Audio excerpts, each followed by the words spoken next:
Inside the theme customizer, so under appearance customize or under Divi theme customizer, you can update globally the look and feel of your buttons.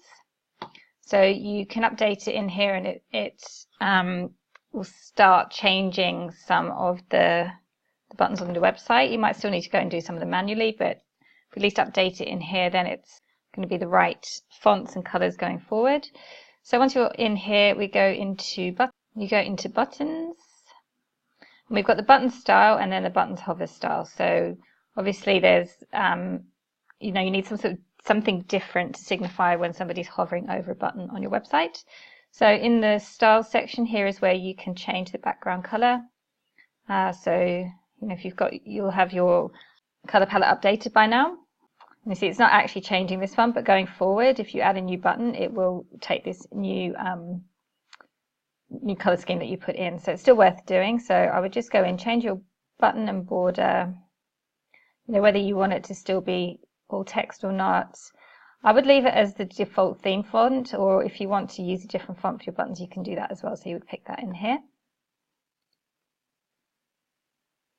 If you make any changes to the text size and color, and then the hover style is what happens when you go over it. So if you have a look, we've got the white text on I'm changing it now, white text onto a green background with a green border, and then when you hover over it, you could change it to be green text over a white background with a green border.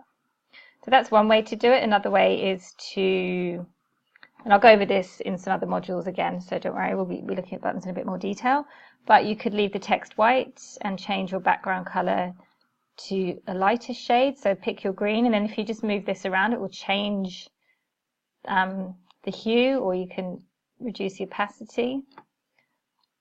And so what that will do is when you hover over it, it doesn't go white, it will just be a bit more subtle, it will just go to a slightly different shade.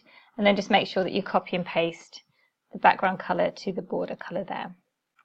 The other thing you can control with the buttons is the border radius. So the border radius is the corners. So if you've got it at 0, they're going to be complete squares, and the higher the number, the rounder the button's going to be. And letter spacing is just spacing this out. So I mean, if you're going to do that, I wouldn't go much above 1 or 2. It will depend on the font, so it's something that you can visually play with. But as I say, this is just to update the kind of background element of your buttons, and we'll be going through them in more detail when we go through the template itself.